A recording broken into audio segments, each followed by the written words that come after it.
You've landed inside Launch Street, the Business Innovation Podcast, where we interview top innovators out there shaking things up so you can innovate, differentiate, and get further faster. Since you're here, we know you're the type of person that recognizes the importance of unlocking your innovation advantage so you can compete and win. And now, your host, the person that has worked with leading companies like Disney, Procter & Gamble, Aero Electronics, the U.S. Army Research Labs, and Red Robin on upping their innovation advantage. Tamara Gontor. Here we are again, Launch Street, and I couldn't be more honored that you are here. I just wanted to say thank you for taking the time to make Inside Launch Street a part of your day. It tells me you have a growth mindset, and I appreciate that about you. And speaking of growth mindset, be sure to go check out all the blogs and vlogs on our website. There is a lot of juicy innovation for you for free. Feed that innovative mind, that growth mindset. Now, you've probably heard me say before, the mind is a lot like the body. While it's technically not a muscle, it kind of acts like one. That means the more innovation fuel and exercise you give it, the stronger it gets, just like your biceps. So go to our website, go to launchstreet.com, link is in the show notes, and give it the fuel it needs to be strong and powerful. So for today, do you ever feel like life is just a series of never-ending projects? If you do, you might be right.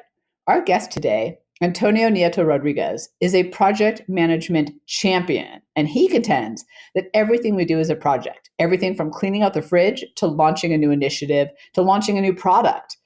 But he also showed me how most projects we do fail, are exhausting, or don't ever reach that sense of accomplishment because while projects are great, turns out how we're managing them is not. It's actually working against us. Antonio is the director of the Project Management Office at GlaxoSmithKline Vaccines, previously wrote The Focused Organization, and the founder of the Brightline Global Movement.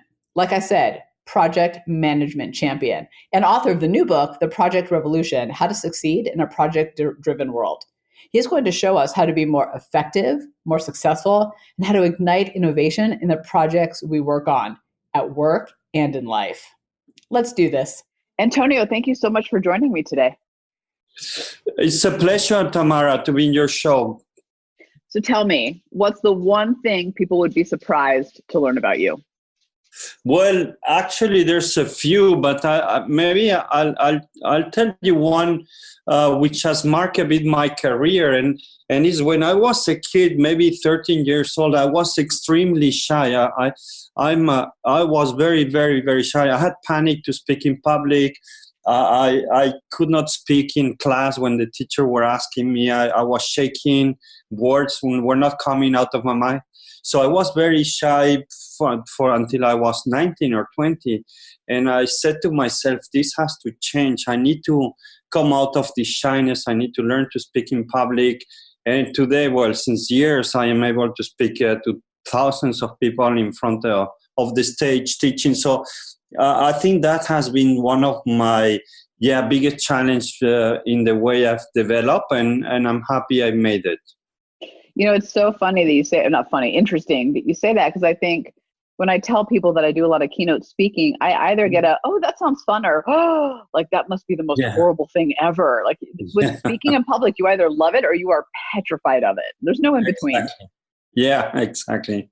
So being the world's champion, which is you call yourself and other people call you, in project management. And let me just say for a second, I said this a little bit in the intro, but I'm super excited to dig into this, because when I look at not just being a project manager as a role or a title, but how much of my life and my work is really based on completing projects to get to the next stage, to get to the next milestone, I think this conversation around project is really important to have. So I just wanted to make sure I reiterated that before we kept going. But for you, being the world champion of project management, how much from your view are our daily lives based around projects? Well, excellent question, Tamara. I think almost everything in our daily lives is a project. We don't see them like that, but we're constantly in change. We're constantly in evolution.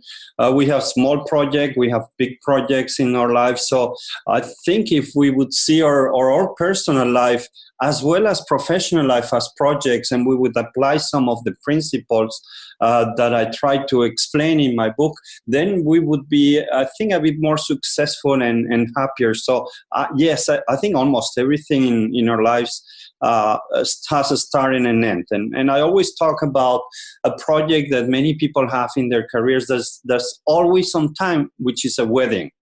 Mm-hmm. And I researched why a wedding you can plan 12 months in advance and is never late, and why an IT systems fails and is 3 times late and 3 months later. So what's the difference? Why are so people so engaged in a wedding project and not so much in other projects in their personal lives or others? So yes, great question. So I have to know then, because here's what I would assume some of the differences are. Okay. One is a wedding is public, meaning there are other people that you're accountable to, your guests. Yeah. So that would be one that I would guess. And the other one I would guess is it's very personal, right? This is your day, the one plan. Usually you're the one planning it, or you and the groom. Is that the difference between, I don't know, launching a product and a wedding? Yes, absolutely. You got 2 of the, I think 3 or 4 key characteristics of a wedding. It's a commitment. It's a public statement. So projects that are, usually you have a public statement, you have committed to your regulators, to your clients. It's that deadline is much stronger than other deadlines that you can ignore or delay. The other thing is just personal. You're so engaged. You talk and you think about it every day. You talk to your partner. The communication is fluent. There's roles and responsibility. Some part is done by the woman, the man, the partners. So I think everything applies very well in that project. But what you highlight, Tamara, the engagement. Why are you so engaged in a wedding and not with your product? And how can you reach that engagement with your product and your project and your IT systems? That's what we're trying to achieve. Well, you answered my next question, which was going to be, can I apply what works about something like a wedding or a birthday party to work, which I think sounds like the answer is yes. Before we dig into how you do it well, I would love to get an example from you of a project that's gone off the rails and why it went off the rails. Because I think it's one of those things where you don't see it until you're done. And you're like, oh, well, that didn't go well. Well, there's many. I think myself in my career at work, for example, I've been in a few big mergers and in banking, and one of them collapsed terribly in the crisis, and I was head of the integration team. So that was a personal failure. Didn't depend on me, of course, only, but that was something that I just got swept away from the crisis, and I didn't see it coming. Personally, I think a big failure for me was the first time I tried to write a book. I don't know if this is something you had that, Tamara, but it's very difficult to write a book. It's a project which usually takes much more than you thought. It requires much more time than you thought. So if you don't have allocated enough time, it will no progress. So the first time of trying to publish a book, it was a complete mess and failure. That's a great, a very personal example, really, for me. So I just finished a book, and I will tell you that I set out to do the book originally and was really flailing, and then a publisher happened to find me, and we made a deal. And when that happened, wow, suddenly I'm accountable to someone else. And I will tell you, like, it went on point and I turned it in on time. Interesting. And I'd missed my own personal deadlines like 4 months in a row. Just because, you're kind of personally, I don't know. Yeah, it's personal. Let me ask you a question though on the kind of off the rails, which is kind of an extreme statement, but it seems like oftentimes it's a bunch of little things that just don't go well. Like, it's almost like that old phrase, death by 1,000 cuts. And it's not that one massive thing, derailed you. Do you find that sometimes it's those little things? And if yes, what are they and how do we look out for them? Yeah, I think that's so true, Tamara. It's not just one milestone that you miss that you make your project derail. It's small things. I recently just got a book from Rita McGrath, and she says that no melts on the borders. So it's slowly. Something happens very slowly and suddenly very fast. And that happens with projects too. So there's a part in the engagement and commitment and the morale of on the people working in the project, which slowly, if you don't keep an eye on that, that will have a big impact. Another point is also the progress that you do. If you don't progress with your project and you don't show any results quickly, people will start complaining. Will start saying, well, this project, we should have never started. Another common mistake is this small delays. So it's okay if you have one delay, but when you have 2, 3, 4, 5, then you lose credibility, you lose commitment. So absolutely. It's many small things that create a big failure of projects. And we can go detail later on a bit more in detail on that. So if I am about to start a project with my team, big or small, maybe you can kind of give me one as an example to work off of. What's the first thing I need to do to ensure that at least I have a greater chance of success?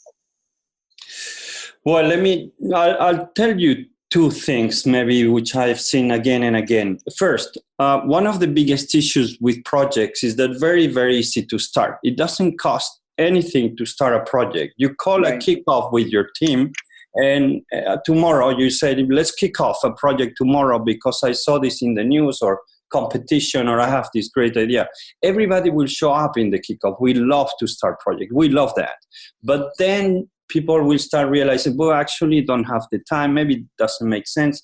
So people will not show up in the second meeting, and the third meeting, you're alone. So starting projects will make it too easy. And I think that's an important factor.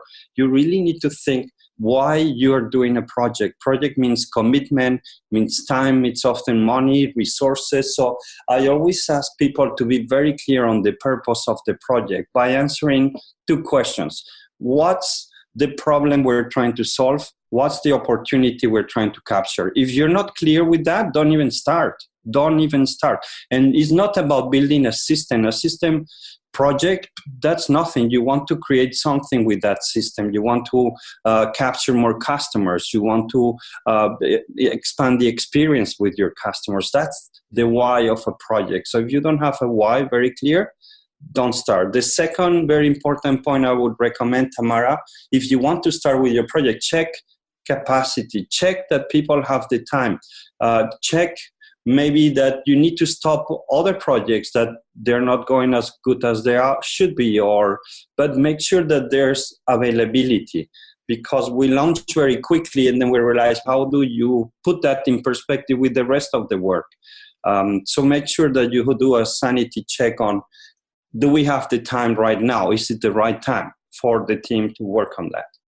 So let me ask you, I want to dig into both of these, one being the clarity and the other being capacity.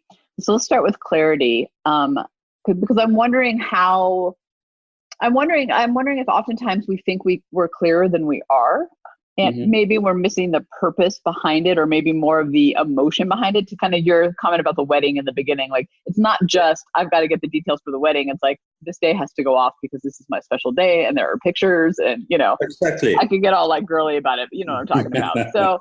So like, I'm going to give you an example. From something that we're working on, we've been creating this facilitator's guide and toolkit. So it's basically a self-contained toolkit for leaders who want to take their team through taking our innovation assessment, and then through some type of team meeting where they understand more about each other, how to work better together, right? They can't bring me in necessarily, but they have a small meeting that they want to apply this to. Yeah. So we're finishing this project. I'm delayed, I'm not going to lie, in getting it done, because as I dig into it, I find there's more things that I need to consider, you know how it is. It's like pulling back the layers of the onion. But I don't know that we were as clear about the project at the start as we should have been. So we said, I don't know that we put it in problem opportunity. So what our project goal, I guess we started with a goal.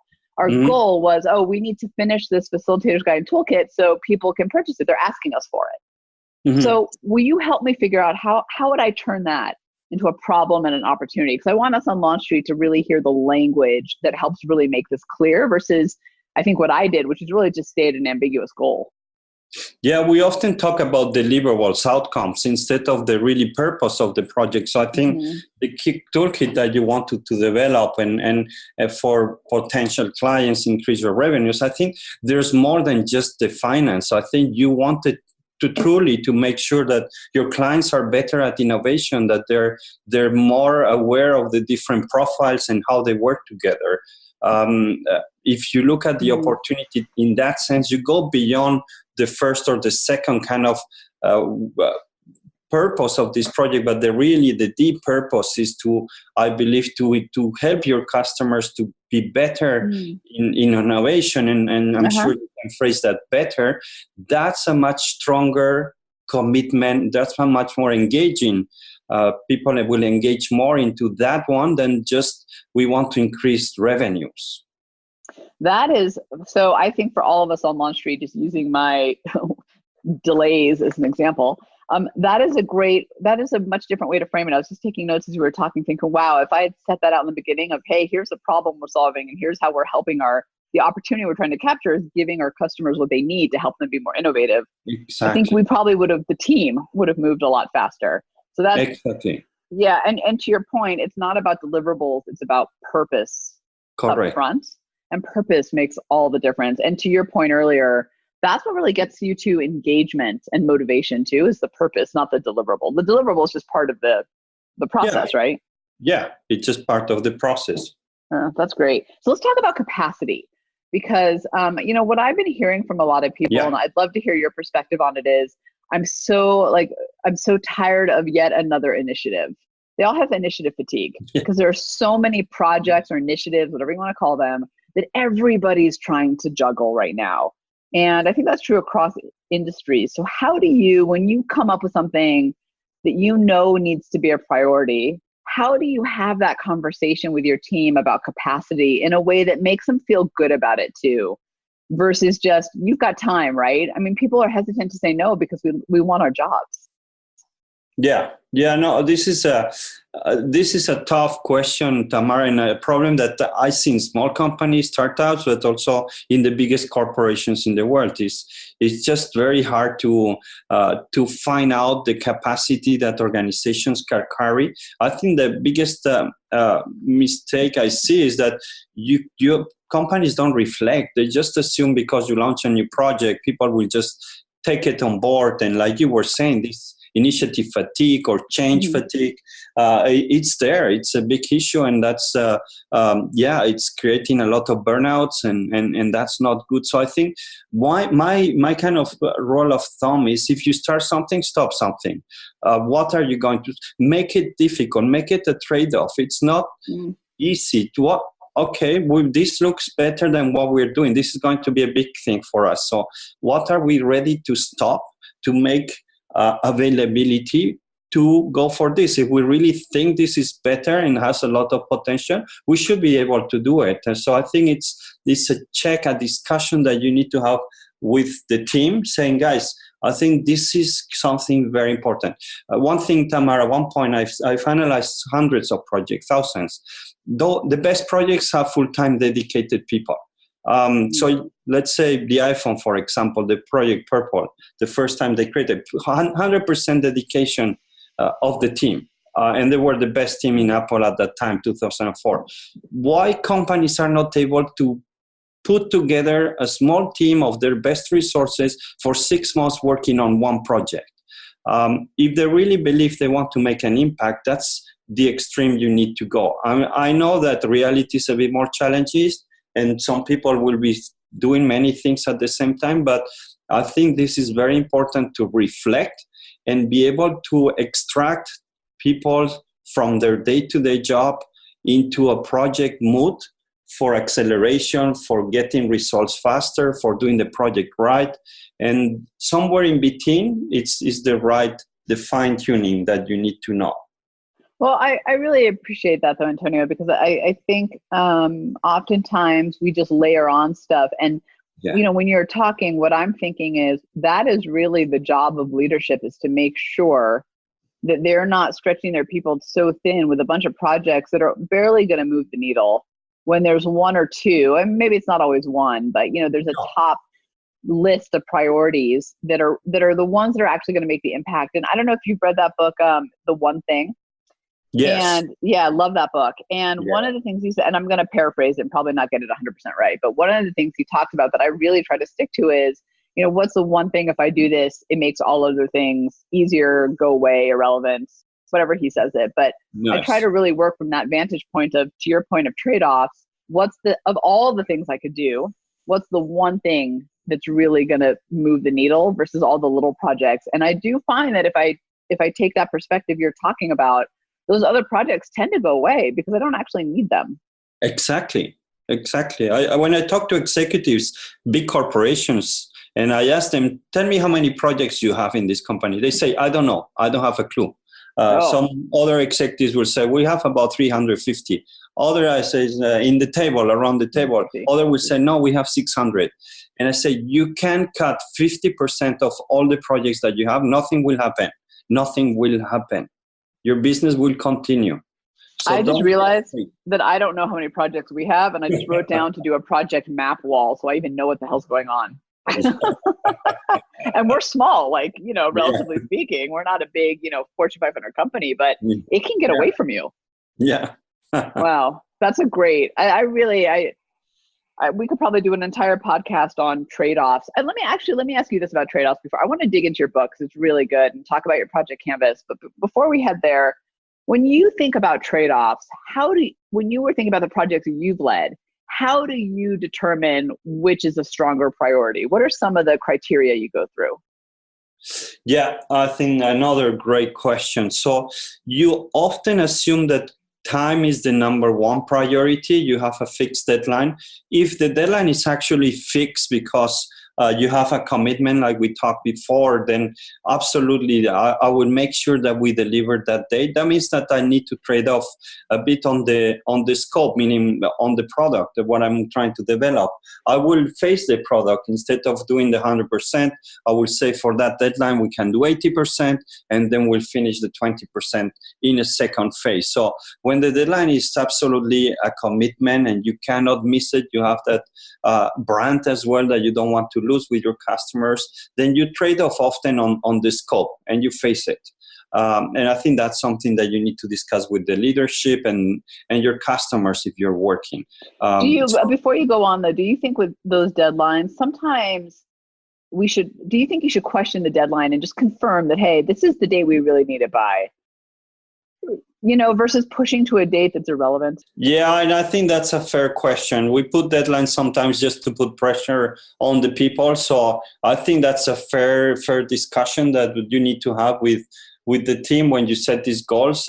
You don't want to put deadlines if there's nothing behind. That would just demotivate the people. So I think I see a lot, and you've been going through a lot on as well in the past. So I love these questions because you're spot on. Could you tell that was my frustration from 20 years ago coming out? Yeah. Okay. So, but I do agree with you, right? When you have a deadline, you got to work to the deadline. So what are some of those other criteria you were mentioning? Well, I think that the other important issue is always on the budget that you have to spend. So how much can you put forward and how much can you can go beyond the budget? So it's always about contingencies and can we get this extra? Because the problem with projects is very hard to estimate how much it's going to cost you. There's always studies that your initial budget will be anybody double or triple. So I think this is something that you need to anticipate.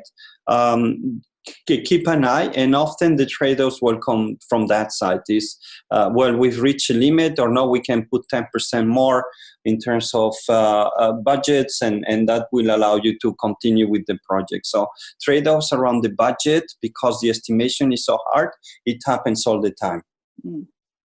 Those are good. So let's dig into your book, The Project Revolution, How to Succeed in a Project-Driven World. And to what you were saying in the beginning, and I totally agree that basically we do projects. We may not realize it, but we do projects. And frankly, I think sometimes if I treated some of the smaller things I had to do as projects with what problem am I solving and what's the opportunity I'm capturing, and think about capacity, I'd probably manage my life a little bit better, not just my work.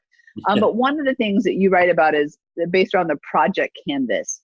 Can you give us kind of an overview of what are the elements of the project canvas and why it works? Sure. And this is something that people know Canvas. It's like a one-pager, in other words. It's something to make simple. I think one of the challenges with project management has been that it's existed for 50 years.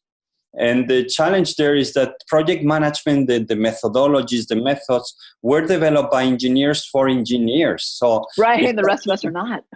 very technical, and you get bored and there's no connection to what you do. So my whole purpose with this book is that I believe everybody, like you said, Tamara, we do projects and business-wise as well.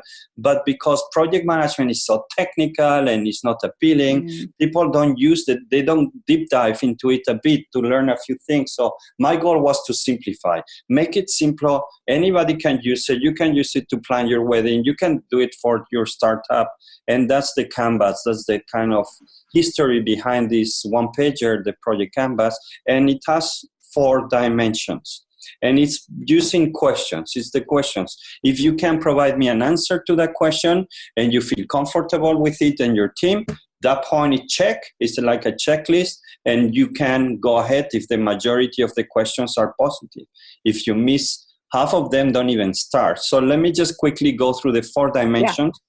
It goes a bit more into detail, of course, but the first is the why, which we just covered, Tamara. This one, of course, most of the project will need to have a return. So I'm not saying avoid doing a business case or a business plan to your project. My challenge there is that business plans or business case, they're always beautiful. I've never seen Aren't they gorgeous? They're all looking gorgeous. So, and all the numbers are wonderful. Yeah. So, okay, do the exercise more just to start getting some information, but it will not be your yes, go and go decision because they're all a bit, makeup. So the purpose will be the thing that drives you, that engages people. That's why we were trying to do that with your project. So that's the why. The second part, I think this is more important in large corporates, but also in small one like your business, Tamara. It's your time, Tamara. It is the who. Who is the accountable? It's not the project manager. The project manager is responsible of making a plan, defining the requirements. But you, the project that you sponsor, the projects that are currently in your organization, you determine the success. So 40% of the success of any project is the time you put on it, Tamara, as an executive. In terms of taking decisions, supporting the PM, providing solutions, being with the PM available. And I think in a small companies, you'll have more access to the people to go faster in these decisions. But in big corporations, executives, which are the PPs, the leaders, you don't see them. They are in the kickoff, but then they disappear. And I think that's a big problem. Yeah, the biggest project, they have a strong sponsor at the top of the company, and they're dedicating, I would say, half a day per week on that project, if that's strategic. Right. It is interesting that you're right. You see them at the start and the end. And then I think sometimes that also creates not just a disconnect in engagement and motivation, but also in results, because you need their perspective to check in at milestones. And you miss that when you see them at the beginning and then the end. And then the executive wonders why it didn't turn out the way they had envisioned. But it's because they weren't there to at least give their perspective along the way. Exactly. You got it. And I think this is one of the biggest changes that need to happen. I believe that project-based work will be the norm in most of the companies, big ones too. About 60-70% of the work will be done project-based, to the point that job descriptions will disappear. In large corporates, in small corporates, you will not have job descriptions. You will just have project roles. Projects. And the sponsors have to learn that they need to manage their business in a different way, and they're accountable also for being present, taking decisions, supporting the big projects. I'm not saying all the ones, but so that's the second part. The who is the governance and who does what, plus the support from the top. The third one, which is the more comprehensive, the more project management part, is what I call the what, the how, and the when. So it's What do we want to achieve? Can you be specific? Can you define it? Is it a new house that you want? How's the house going to look like? How many floors? Swimming pool? Yes or no? So that's the what. How are you going to build it? Is what techniques are you going to use, and by when needs to be ready? That's the more comprehensive dimension where you need to go deeper in what you want on the project, the resources, and so on. And the last one is where. Where is a dimension which is not specific to the project, but it's about how important is this project. If the project is highly important, it will have more attention, will have better resources. That project will probably be more successful. If your project is priority number 26 in your company, that project will struggle. Even if it's the best project, has the best plan, it will not work. So it's very important to see what's the priority of that project, what kind of support receives from the organization, and that determines a lot the success of projects. If you are on a team with a project, how do you, and maybe it's just a matter of leadership or the executive sponsor, how do you make sure your project maintains priority? And I'm asking because one of the things I hear from people, and this is particularly true when it comes to innovation initiatives, whether that's improvement of a process or a new product idea or kind of how to work together in a more collaborative way, sometimes those things kick off with a lot of energy. And then over time, if that leadership person isn't as involved as you were saying in the beginning, particularly, the prioritization from a company perspective loses steam. So do you have any advice for how do you keep the steam going? Yeah, I think this is something as well, which is a bit different than we are used to. It's thinking much faster and more focus on the benefits of these initiatives. Traditionally, you would do a project or initiative if only at the end, after 9 months, 12 months, 2 years, you will start thinking about the return that project will bring you. Today, because of the speed, you need to start thinking about the benefits from day one. How can we start already? We build 10%. Can we already sell a bit? Is this agile concepts which apply to projects too? So I think the sooner you can show some sort of change in if you're talking about innovation process, that you see some more innovation and that you see that is cascading at over. Don't wait till the end of the project to show benefits. And that keeps the momentum. If people see some results after 6 weeks, after 3 months, and even if it's small, that keeps again the flame into that project. They see the connection with the strategy. There needs to be a shift in the way we look at projects. Is how quickly can we make some benefits, and that will help you to keep the momentum. I think I just wrote that down. Quickly make benefits. I think that's a great piece of advice for all of us on Launch Street, particularly when it comes to things that we know are more long term in terms of the big impact that we're going for. It's not to get overly personal, but it's a little bit like weight loss, isn't it? I'd like to at least see the scale move a little bit. I'm not going to lose 40 pounds overnight, or I'm not going to be able to bench press 200 pounds overnight, but I'd like to at least see a little bit of gains along the way. And I think in work, I always call it kind of conference room to launch, because we have an idea, we initiate it, and then suddenly it's not until we hit the launch date, whatever that is, that we judge it as success. But to your point, little milestones. Have you come across any great ways to gauge success, like getting on that scale and seeing 2 pounds, that maybe we're not thinking about?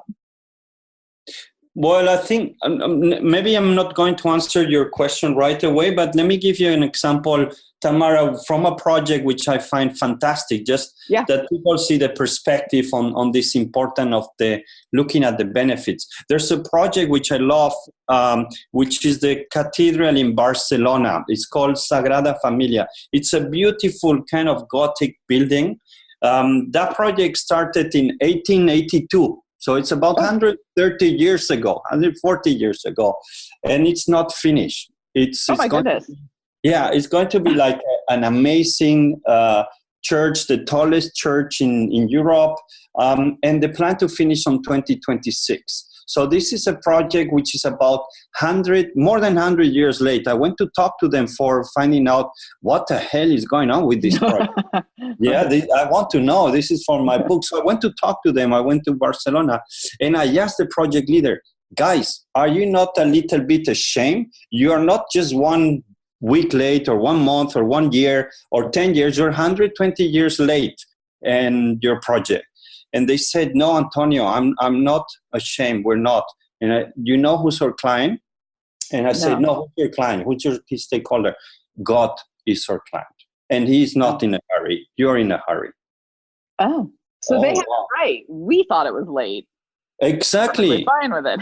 Yeah. And the other lesson I learned here is the project is 120 years late, but they're making millions every day with visitors and events you can visit. They make millions per year. So they're making benefits despite being 100 years late. So how can we achieve that in our projects? And what a wonderful example of really think about what success looks like. So maybe it's, to your point, like we thought it was late because in our mind, 100 years to do anything is crazy long. Yeah. But in their minds, it's all working well. They're making money. Visitors are coming. In fact, I've never been, but I would venture to say that the fact that it's in progress is probably part of their story at this point. Yeah. You're super smart. Yeah, you got it. They don't need to finish. Wow. Yeah, that's a great example.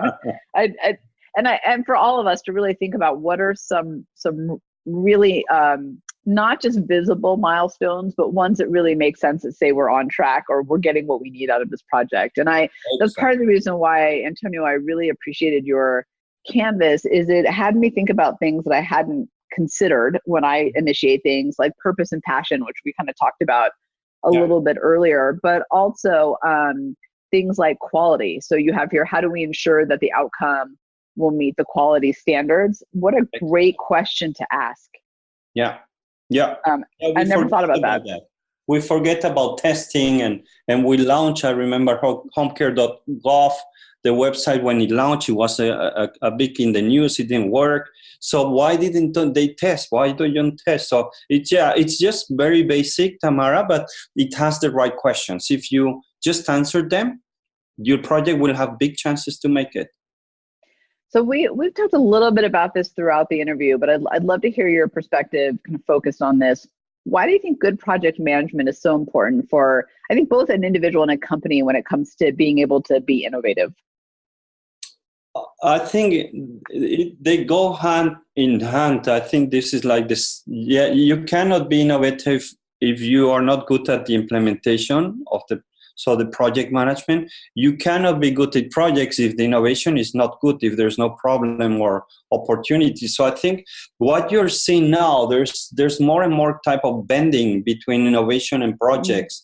And I'm claiming that project managers should look more into the innovation side because that determines a lot if a project is successful. I'm writing an article with Whitney Johnson. She's an expert on the S-curve on the learning. So trying to see when is the right time to start a project. We often start a project when you're still innovating. You're trying to figure out what you want. And that's why projects take longer or even fail. And an example, Tamara, from the research I've done, the first iPhone, back to the iPhone, the Purple project, the idea of having an iPhone or a smartphone in Apple was presented to Steve Jobs 2001. Steve Jobs said to the team, listen, guys, it's a great idea. The telecom industry, it's amazing, it's growing, but it's not the right time for us. We're focused on the iTunes, we're focused on the iPod, and that's where I want the focus to stay. You guys experiment with the smartphone, and we'll see later. It took him 3 years, so the iPhone project was only established in 2004 November, so 3 years. 3 years took them to play, to innovate, to narrow down the options, and then the project took only 2.5 years to develop a phone. So that 3 years of innovation is fundamental. If you don't have that connection between innovation and projects, you just mix up and things will not work. So if I hear you right, what you're saying with the iPhone example, it's actually good that he said no, because it forced them to continue to innovate and really hone in what the iPhone was supposed to be before initiating that massive project. Absolutely. Absolutely. And that project, he pulled off most of the best people in Apple and say, you guys now work for 2.5 years on that project. Forget about your day-to-day job. We'll find somebody else to do that.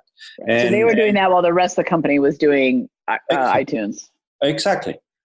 So I think this is already a great lessons. We often start a project with the idea, and that's not good. It will not work. Make sure that there's the innovation process, that you're amazing, Tamara, with your work. That takes place. That is very important. It's interesting. I also think that having projects, which gives me a little bit of clarity and boundaries, helps me innovate because I know what I'm innovating against. I think oftentimes, we think of innovation just as this big blue skies, never been done stuff. Yeah. But the reality is sometimes innovation is just being smarter about how you do something that's right in front of you, just thinking differently, just a little bit differently. But without those boundaries or lanes, I think it's hard to do, particularly when it comes to, well, to your point, kind of everything's a project. So with all of it, when you have your lanes, you actually know how to innovate. Right, exactly. Don't have too many lanes either. Right. Well, that's the other part, right? Because then you've got one limb in one lane, an arm here and a leg there. And exactly. I'm curious when you work with clients, or maybe in your work too, when they have a million projects going on, what do you do to help them get down to the right ones, or to help them see that? Because I bet you if I'm thinking about it in my old kind of corporate days, and for our listeners, that some of them are going, okay, well, I'm starting with 50 projects. How do I get it to my top 3 priorities? Yeah. Well, it's a very simple exercise. I take all the executive team, I tell them, put in a paper on a Postit all the projects that you're working on. And then they start to put that, and they already get shocked when they see the first list. And this is maybe 10, 20% of the total amount of projects that company is running. So just shock them because they don't have that at hand. And that's already make them react, say, well, I often see, Tamara, companies which have more projects than employees. Well, that doesn't surprise me at all, to be honest. I think all of us are doing like 3 or 4 at a time. Yeah, exactly. Yeah. And then you work on the priorities. You say, what are, according to you, the top 3 individually? And then you put them in the flip chart, and you'll see, okay, if you have 10 people and you have 30 different priorities, we have an issue of alignment, we have an issue on focus, because every manager has a different priority. If you do the exercise and you come with 6, 7 priorities, then that company is aligned, that company is focused, they know where the priorities are. So it's kind of very simple exercise, just everybody works on their own on what they think is priority projects, and then you put that in a flip chart. And I recommend every company, any startup, to work on that, and you'll get shocked or not shocked, or find the ways to work on looking at your top 3 projects, well staffed, well managed, can be successful. I bet that would be first of all, it's a great exercise for all of us to do. And if you're trying to get buy-in to get some stuff off your plate, or maybe put some more effort in one area, what a great way to go, like, say, come into my office, and then just have this wall of Post-it notes of all the projects you're working on. Say, great, this is my workload. Because I think when we put it on paper in bullets, it doesn't have that same impact to really understand how many different things are going on. Absolutely. I think You're giving me good ideas, Tamara. I love it. We're innovating on the spot. Before we close out, where can people go to learn more and connect with you, get the book? I think the best is to go to my website, Nieto-Rodriguez.com. LinkedIn, of course, it's easy to, nowadays, I tend to reply quite quickly. LinkedIn, the problem, you have 30,000 limit connections, so it's hard to get connected, but otherwise Gmail, or website. I'm really happy to listen from other people, give advice. I'm very active. Excellent. So this is so good. This has been so great. What's your final piece of advice for innovators on Launch Street trying to be better product managers? I'm going to just say of their life, because I think it all is, to your point, is a project. I think they should take the time to study a bit the basics. I'm not asking them to become certified project managers, but try to understand the basics. Just maybe having a look at my canvas is one page, and use it. Start to apply it, and it will really give you more clarity on the projects that you carry, whether they make sense or not. So I would really encourage people to learn a little bit of projects and how they work, the complexity, and how they can be better. And I'm sure they will do much better and have a happy life. I am really looking forward to putting some of the Canvas tools into action. Because I think, as you were saying that, I was realizing that I probably, when we initiate something, I focus on that what, how, when section of your Canvas. Yeah. But I don't spend nearly enough time on the why, the who, and the where. Yes. And at the end of the day, those are really the keys that you need for the success of the what, who, and what, how, and when. Yeah. So thank you for sharing that. I just have to ask this because it was in your bio and I meant to ask it earlier. What 5 languages are you fluent in? Well, I'm natural Spanish from Madrid. Yeah. And then English, French, Italian, German, and a bit of Dutch. I don't know how many languages there were yet. But I'm not because I'm amazing or very smart. It's just because I lived in these countries.